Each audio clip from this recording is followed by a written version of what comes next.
Allegations are surfacing in the wake of the passing of Supreme Court Justice Antonin Scalia that he was murdered. We are already seeing many on the right start to sort of imply and focus on very specific elements of reports that have been out there. The understanding over the weekend was that 79-year-old Supreme Court Justice Antonin Scalia died in his sleep of natural causes, and there is absolutely no controversy here. However, here are, as I understand them, the sort of different bits and pieces that some are putting together to paint this as a potential deliberate killing of the Supreme Court Justice Antonin Scalia. Number one, it reportedly took hours for authorities in West Texas, which is very remote, to find a justice of the peace, according to officials. And when they did, Presidio County Judge Cinderella Guevara pronounced Scalia dead of natural causes without ever seeing the body. This is the first piece, Lewis, that some are pointing to say it's suspicious. Hold on a second, though. That is absolutely permissible under Texas law.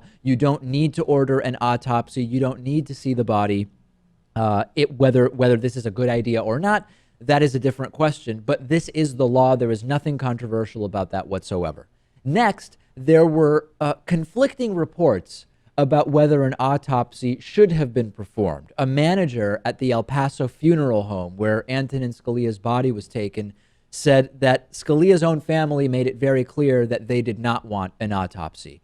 One of two other officials who were called, who couldn't get to Scalia's body in time, said, "We would have gone about this differently." Juanita Bishop, for example, a justice of the peace in Presidio, Texas, said, "If it had been me, I would want to know," meaning she would have ordered an autopsy. But again, Lewis, this is circumstantial opinion. It's not really indicative of anything on the facts, is it? That's true. But there is one interesting fact you're about to bring up, and that is that he was discovered in the hotel room with a pillow over his face, right? This morning, right-wing website drudgereport.com linked to an article that talked about many elements of the passing of Supreme Court Justice Antonin Scalia, but it highlighted a comment made by Houston businessman John Poindexter, who owns this 30,000-acre luxury ranch where Antonin Scalia was found dead, and he is quoted as saying, "We discovered the judge in bed, a pillow over his head. His bedclothes were unwrinkled." So the implication, of course, Lewis, if Scalia was merely sleeping, why on earth would he have a pillow over his head? Alluding to images of someone being choked to death, strangled to death effectively by a pillow placed over their head. Of course, this again is just assuming so much, Lewis. It could have been that Scalia had already started tossing in the early morning hours. And as some people might do, maybe to block light or for whatever reason, puts a pillow over his head and then dies in his sleep. I mean, it is the amount, the length to which the right, some on the right are already going to say this is all very, very suspicious. And right now, what a coincidence. Maybe a Democrat is not going to win, and they're putting in now by taking out Scalia, President Obama has the opportunity to nominate a new Supreme Court justice. Listen, if the idea was to kill off a conservative Supreme Court justice so that Obama could nominate a new one, they could have been a little bit smarter and have done it with more time before the election, right? To not cause this huge rush that now is going to take place. I think it is incredible that we're already seeing this, not even 48 hours later. I mean, it's just amazing. Yeah, and well, a tidbit like that about the pillow, it's unavoidable at this point. It is. It's quite. So I think it's fine. Get the autopsy if that will ease everyone's concerns. Hold on a second, though.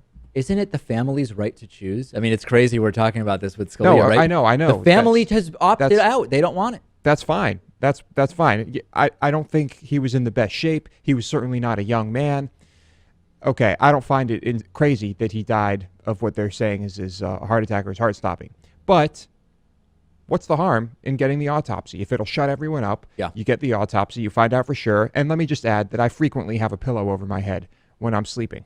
Lewis almost exclusively sleeps with one or two pillows over his head. Nothing suspicious about that. And Lewis still comes to work every day. So listen, that's what's going on there. We'll continue to follow it.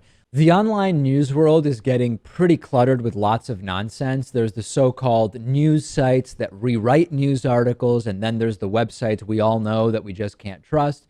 So lately, I've been reading Smash Pipe, which is an online magazine whose goal is to surprise, amuse, and tell readers things they don't already know on a wide range of topics in current events and culture.